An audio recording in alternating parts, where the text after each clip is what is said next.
Dear students, today I am going to teach you a very renowned historian, Albiruni. Yesterday also I have shared one video with reference to the Albiruni, but that video is not very good video because I was very busy and I was in a hurry and I have made yesterday. So today again I am going to give you very important facts regarding Al-Biruni. First of all, I would like to mention about some scholars and historians stated that Al-Biruni is a first Indologist. What do you mean by the term Indologist? The term Indologist refers to an academic study of India, its people, culture, language, literature, and if we'll study about Al-Biruni, and basically this Al-Biruni written Kitabul Hind, and he was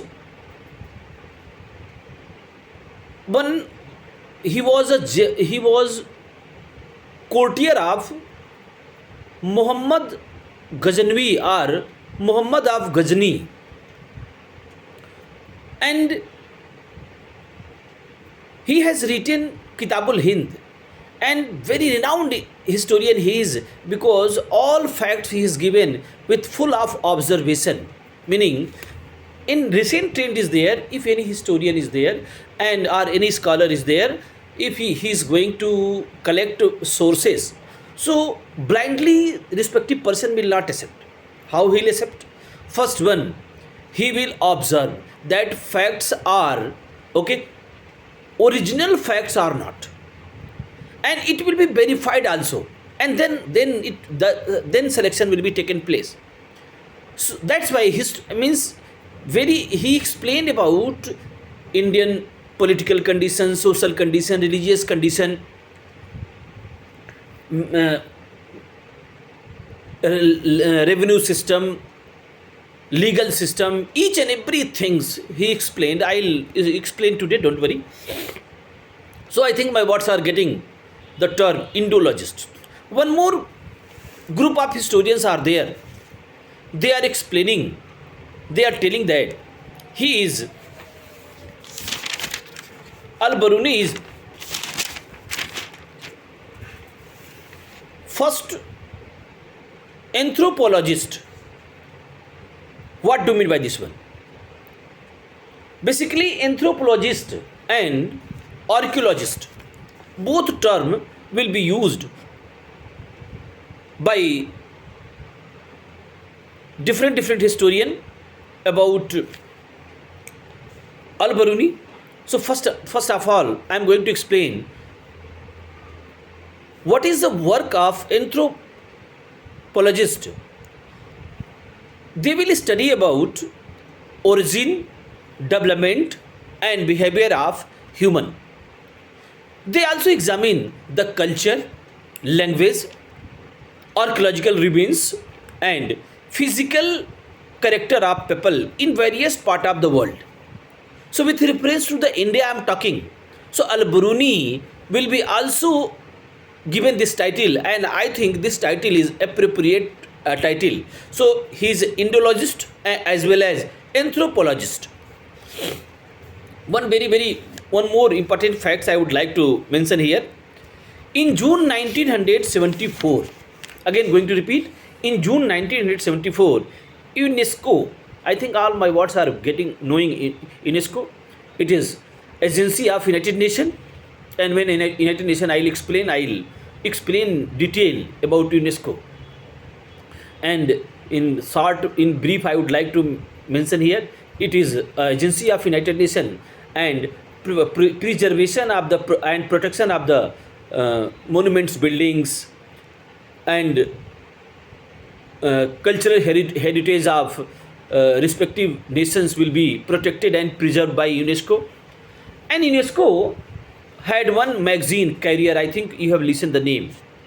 So in June 1974, UNESCO Career magazine specialized the issue of June on Baruni, Al-Baruni under the topic A Universal Genius in the Central Asia, a thousand year. This was the topic, and seminar was organized. By that seminar, what happened? Al-Baruni was described as astronomer, historian,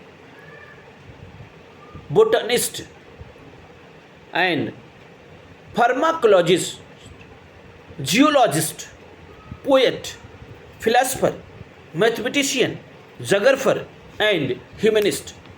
So I think my students will understand the capability and the intelligentsia of Al-Baruni.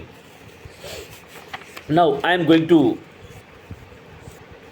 coming particular the topic.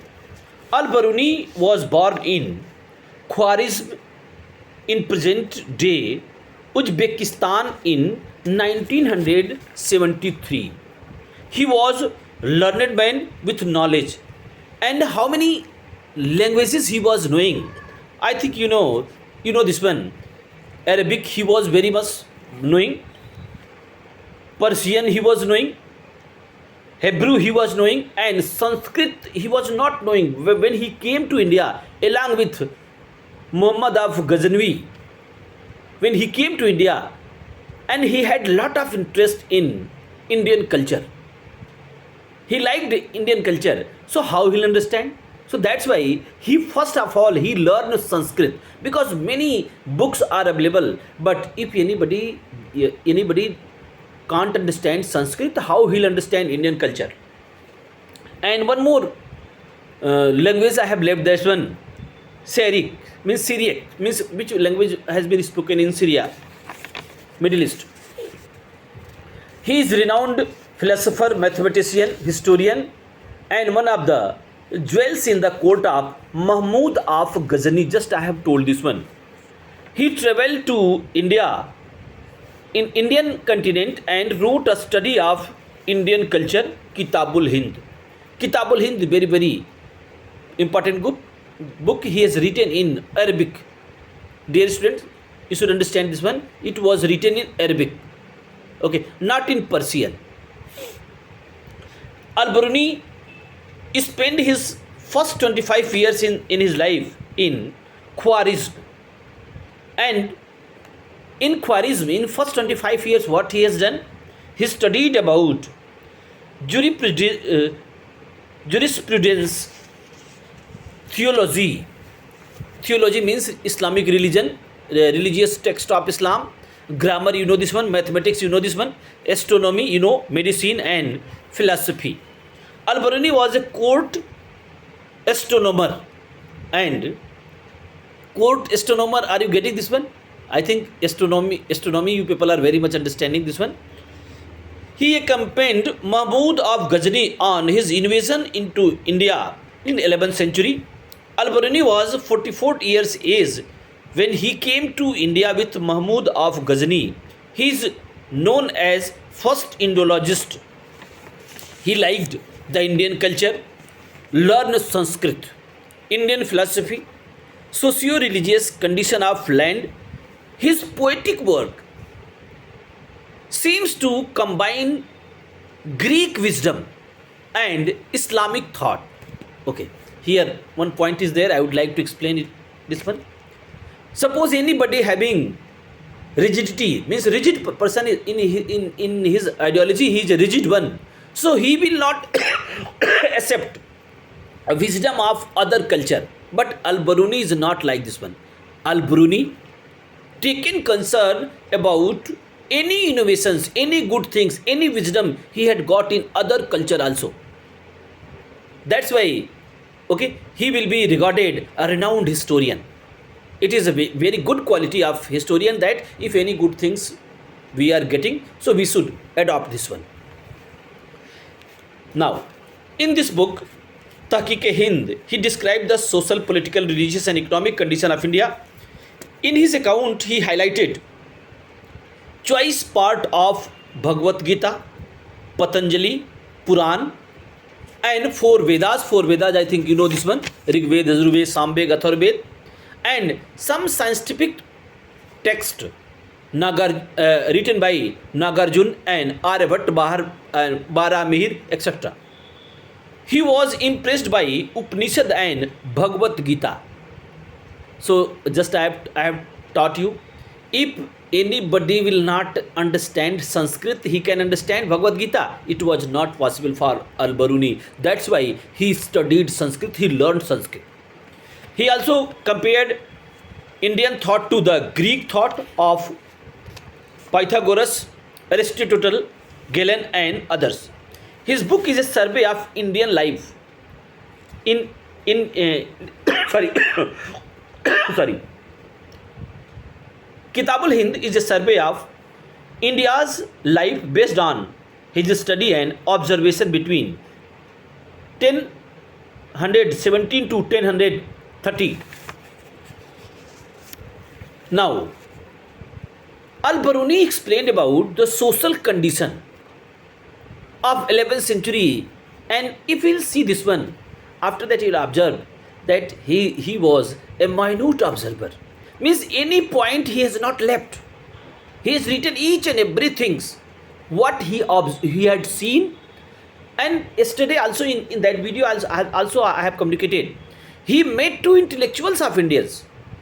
Many Indian intellectuals were there. He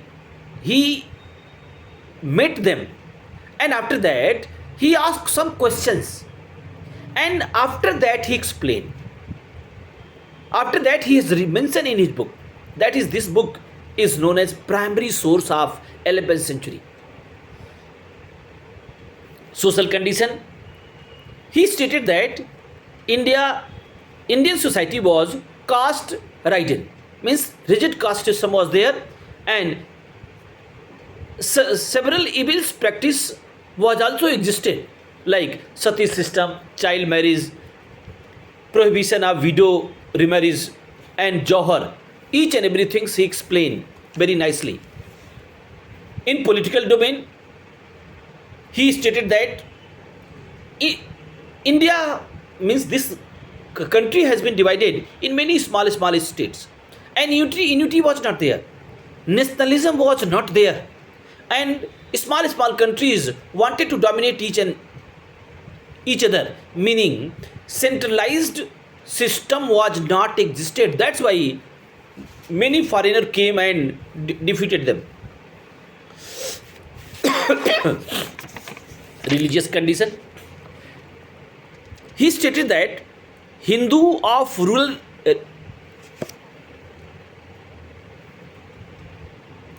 he stated that religious condition I would like to explain now. Hindus of rural regions worshipped many god and goddess.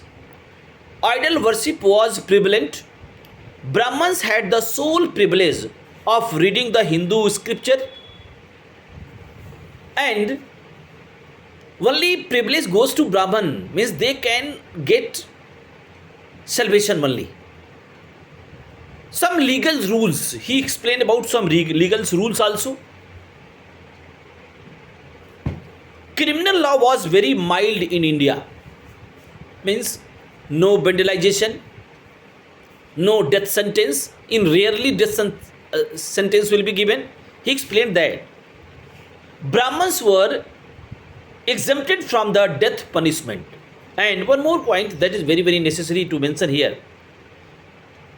The limbs of the serious offenders were amputated. Means, I think you know, limbs will be cutting. That is existed, but in rare case. Basically, the punishment was not very means in punishment cruelty you can see mild way will be there. And land revenue system, 1/6 land revenue system was there, and Brahmins were exempted from this one. At last, I would like to mention here, Al-Biruni believed the people of India, Indian subcontinent, were excellent. again going to explain. Albiruni believed that the people of Indian subcontinent were excellent, and means they had knowledge, and they are philosophers, good mathematician and astronomer. But he criticized, he appreciated the Indian intelligence, Indian creativity, Indian rationalism, each and everything he mentioned. But I would like to mention, if any drawback he had seen, he never hidden this one. He criticized the hypocrisy of Brahmin scholar. I think today also hypocrisy is available, but now to we are living in modern age, so traditional beliefs, orthodox systems will be not practiced by anyone, because India will be governed by constitution. We have constitution. 2 3 points yesterday I have taught. Again I am going to explain this one. Many foreign writers, scholars studied Albiruni, and after that they started translating this one, because very important information he has given. And yesterday I have mentioned also Edward Sachau, a German scholar, translated Kitabul Hind in English, Albiruni's India. And one more point I have forgotten, that Kitabul Hind has been divided in many parts, many lessons, and there are 80 lessons, 80 lessons are there, and he has written this book, okay, because his sultan, his emperor Mahmud of Ghazni told to write about India. That's why Kitabul Hind he has written. One more point that is very necessary I would like to teach you. Albiruni stated that Indian had scientific approach, rational approach, means it was existed in India, but after quite long period of time, Indians became very rigid. They were not ready to accept any innovations from outside, and they were thinking that my nation, my science and tech is superior, and no need to take lesson from others. I think it is a negative features, and Albiruni has mentioned this one. Now going to conclude my lesson with one more line. Albiruni explained Indian tradition, customs, festivals, religious rituals, legal system, measurement, weight and measures, and how to measure distance also. Each and everything very nicely he explained. Now dear student, I am going to conclude this lecture. Next day I will come with another video. Thank you.